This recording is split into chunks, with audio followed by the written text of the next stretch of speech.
Hello, this is Death is My Life, the place where we transform grief into belief and where the veil between worlds feels just a little thinner. I'm Jolene, your guide through stories of love, after death, signs from beyond, end of life rituals, and the inner transformations that are awakened by loss. Settle in, open your heart, and let's journey into today's episode together. Hi, everybody. This is Jolene. I want to share something that happened to me today that I believe was my intuition screaming at me. Normally, when I think my intuition might be talking to me, I question whether it's my intuition or just a thought, and it's kind of somewhat unclear of a message, but not in this case that happened today. Today, I felt like I was being physically restrained until I listened to my intuition. So, in my line of work, I spend a lot of time driving. Like, I literally actually drive hundreds of miles in a day on most days.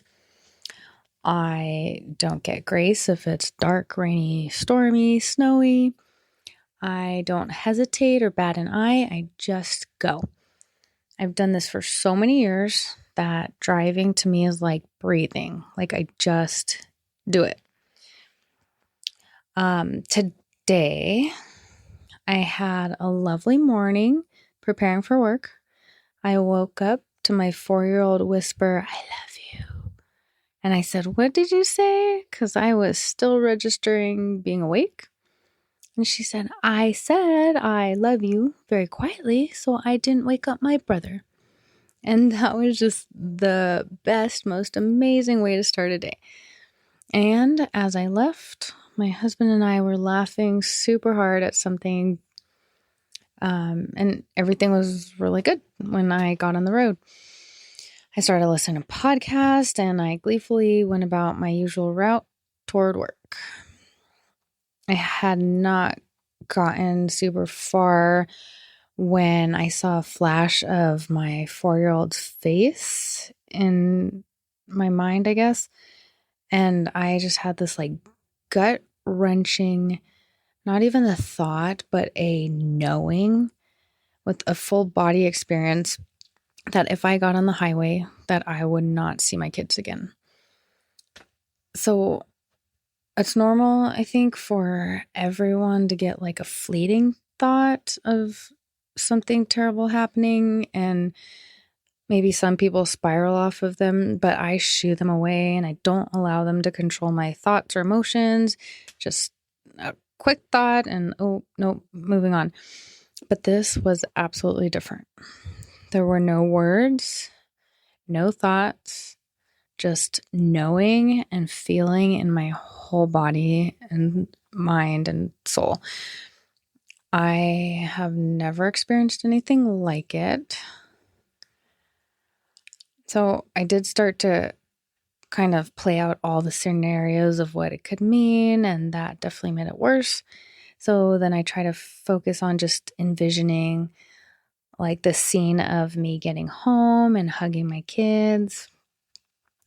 But the physical sensations in my body, like they just would not ease up. And mind you, I was like driving during this. So I felt like I was a shadow of myself as I was driving. And normally, I think your subconscious kind of kicks in and you zone out while you're driving, even though you can safely do it. You make all the correct turns, everything. I did not turn onto the highway where I normally turn. My body turned the car the opposite direction, and I basically found myself in a parking lot having a complete meltdown. It's pretty rare for me to cry or even be emotionally overreactive, especially like for what seems to be no reason. Like I didn't really have actually a reason. It was just, I guess, a spiritual experience, you could say. But I was uncontrollable. I could hardly breathe or talk. My throat was all clenched up. The muscles in my arms and legs were weak and shaking. And I was just like a tight little knot. I couldn't lift my arms at the shoulder for like a really long time. I had movement, but I was just so weak I couldn't even get my arms up. I was able to call Harley, my 18-year-old daughter, to check in on her. And when she answered, I couldn't talk. And the floodgates opened and I just bawled on the phone with her. And she was so amazing and so understanding. And she helped me through the initial panic. And then while I had been talking to her for a while, she had me a little calmer.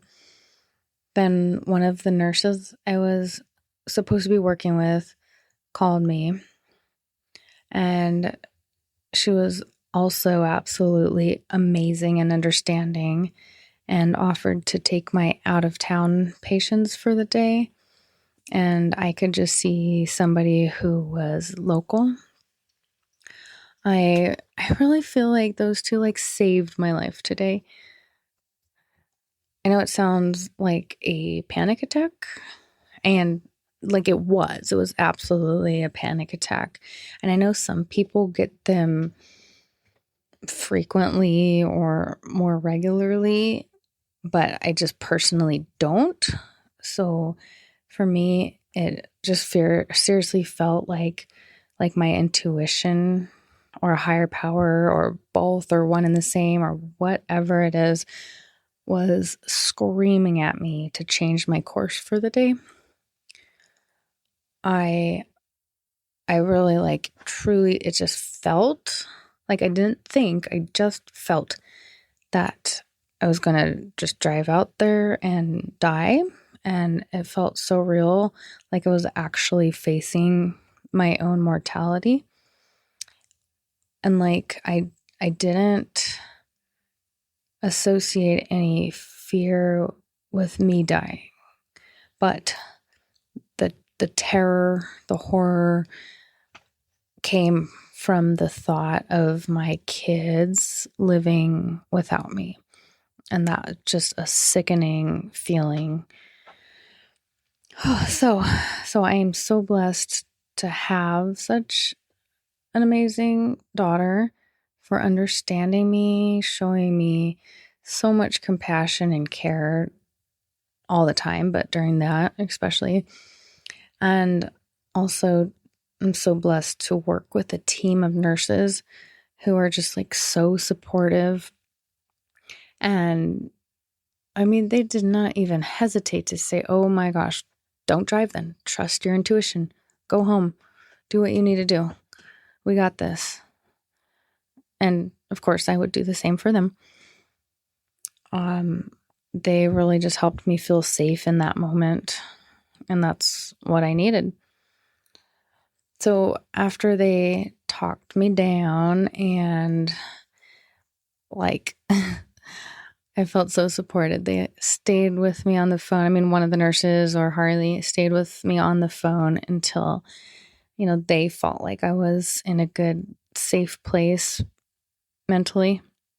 And after my body kind of unclenched and came back to somewhat normal, I still felt like really fatigued and kind of foggy, but I felt so safe that I could stay local without having to make the big trek. So I was eager to go see my local patient. I had seen him quite a few times already, and we're nurses for a reason. We are good at helping other people, we like to think, and helping other people, it makes us feel good too. And I think that goes for everybody, I'm going to put that on my running list of things to do when you're feeling down. Go help somebody else. So after I started to feel okay, I slowly drove through the coffee shop, which was in the same parking lot. I hear you when you say that coffee is probably not the best substance for a panic attack, but I just wanted to normalize the rest of my day. So I got my coffee, and the total came out to $5.55, which, if you know anything about signs and synchronicities, you've probably heard that repeated numbers are angel numbers. They're very meaningful, and they can each have their own unique meaning to people, and then they have generalized kind of meanings.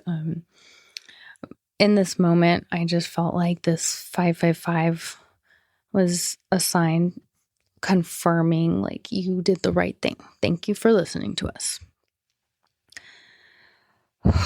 So that was a doozy, and I've tucked in my kids for bed, and I am just so grateful to be home and having listened to my intuition today. Not that I had a choice. It was, like I said, physically restraining me from going any further. And that's my story from today. So trust your intuition. Go help somebody else. Peace and love.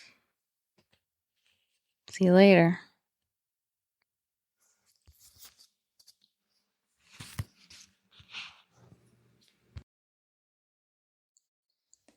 Thank you for spending this time with me on Death is My Life, where we transform grief into belief.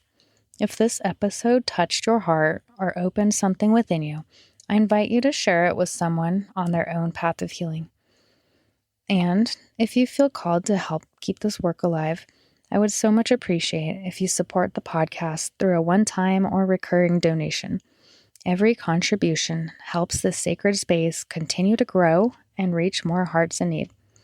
Until we meet again, may you find peace, magic, and meaning in life and death.